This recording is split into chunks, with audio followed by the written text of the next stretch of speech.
لكن الفارق ولا ليس كبير على أن نصنف المنتخب المغربي مع كبار العالم. ما هذه الراحة؟ ما هذه القوة تشاهدون في هذا الفيديو تقرير عالمي من قناة ديابابليو الألمانية تكشف أسرار تالق الكرة المغربية في السنوات الأخيرة وأسباب تطور الكرة المغربية والتتويج التاريخي بكأس العالم شبان فرجة ممتعة. لكن الفارق ولا ليس كبير على أن نصنف المنتخب المغربي مع كبار العالم. ما هذه الراحة؟ ما هذه القوة الشخصية؟ يبدو أنك ما زلت متحمسا منذ فوز المغرب بكأس العالم للشباب. بالفعل، خاصة أن هذا الفوز جاء ثمرة مشروع فريد للشباب في المغرب. فما هو؟ وهل سيكون بداية لمطالبة جيل زد بمحاربة البطالة والفساد مع اقتراب مونديال 2030؟ ابقوا معنا.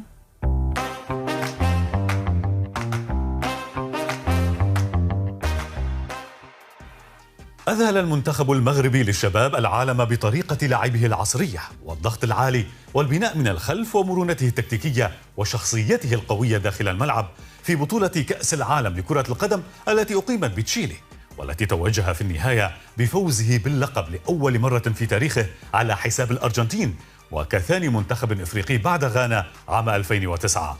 لكن حاليا هناك فرق كبير بين أسود الأطلس وكل منتخبات القارة السمراء، خاصة أنهم حققوا المركز الرابع في كأس العالم بقطر، والآن بعد 3 سنوات فقط منتخب الشباب يحقق الحلم الأكبر.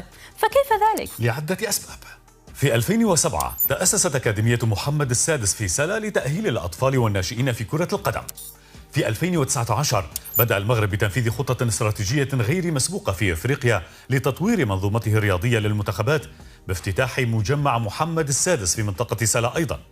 المجمع يمتد على مساحة 30 هكتارا تقريبا ويضم 11 ملعبا بينها 1 مغطى، بالإضافة إلى فنادق خاصة لكل فئة عمرية ومركز طبي متكامل ومختبرات الأشعة والتغذية وأقسام دراسية تتيح للاعبين الجمع بين التعليم والتدريب. في 2020 انخرط المغرب في برنامج عالمي تقوده الفيفا تحت إشراف المدرب الشهير أرسن فينغر يعرف ببرنامج تطوير المواهب. الهدف بسيط وطموح: أعطي فرصة لكل موهبة. فتم إنشاء أكاديميات في 12 منطقة جهوية تتيح حتى للأطفال في القرى والأحياء الفقيرة الوصول إلى مستوى تدريبي جيد. وهناك أيضا أكاديمية AMS موروكو في الدار البيضاء ومشروع ليد موروكو في المنصورية، وبنسبة إناث بلغ 43% من إجمالي المنتسبين، ما يبرز أنه مشروع اجتماعي حقيقي. وبعد سنوات من العمل الهادئ رأينا أين وصلت المنتخبات المغربية. وبالمناسبة حتى مدرب منتخب الشباب محمد وهبي رغم حمله للجنسية البلجيكية وعمله في أكاديمية أندرلخت هو أحد خريجي برامج الاتحاد المغربي والفيفا أيضا. وهناك نقطة مهمة إضافية: أن المغرب الذي كان يعتمد كثيرا قبل عقد على المواهب القادمة من أوروبا أصبح الآن يصدر لاعبين محترفين إلى الدوريات الأوروبية.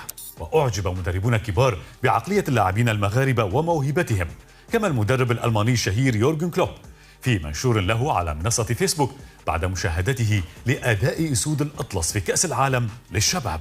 ولكن لكل نجاح قد ترافقه جوانب سلبية أحيانا. تماما. أولا، هناك فجوة بين النخب الكروية والقاعدة، فالنجاح يتركز على المنتخبات واللاعبين المحترفين، بينما تعاني الملاعب في الأحياء الشعبية نقصا في الدعم، والمواهب في المناطق المهمشة كالريف والأطلس والجنوب لا تصل بسهولة إلى الأكاديميات الكبرى. ثانيا، الاعتماد المفرط على الدولة، فأغلب المشاريع تمول من الحكومة أو الاتحاد الملكي، ومساهمة القطاع الخاص محدودة جدا، لذلك تبقى الرياضة رهينة التمويل العمومي. ثالثا وهنا الأهم، غياب الشفافية الكاملة في التسيير المحلي. بعض التقارير الصحفية أشارت إلى مشاكل في توزيع المنح الرياضية وإلى ضعف الرقابة على الأكاديميات الجهوية وإلى وجود حاجة إلى رقمنة البيانات المالية والنتائج لزيادة الثقة. ويبقى الجانب الاجتماعي هو نقطة البداية والنهاية. بالفعل، مراقبون يرون أنه رغم الفخر الشعبي بالإنجازات الرياضية إلا أن الشباب المغربي يعاني من البطالة وغلاء المعيشة، ويؤكدون أن نجاح المنتخب يجب ألا يستخدم كوسيلة تهدئة، بل كدليل على أن الاستثمار في الشباب يجدي نفعا لو طبق في قطاعات أخرى. وهناك تساؤل مشروع: ما إذا كان بالإمكان صنع أبطال عالميين في كرة القدم، فلماذا لا يمكن بناء حياة كريمة بنفس الجدية؟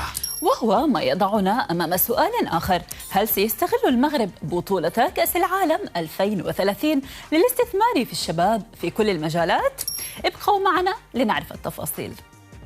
حين أعلن أن المغرب سيستضيف كأس العالم 2030 بالتشارك مع إسبانيا والبرتغال، عم الفرح المغرب ودولا عربية، فشرف استضافة هذا العرس الكروي كبير وتاريخي.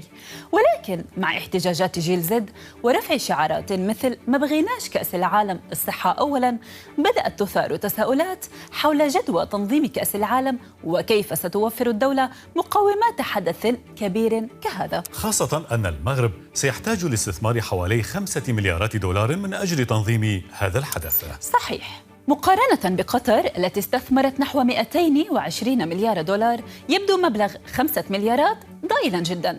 ولكن هنا نقطة مهمة: المغرب لن يستضيف وحده هذا الحدث، ما يعني أن التكلفة الإجمالية التي قد تصل ل20 مليار دولار ستتوزع على 3 دول.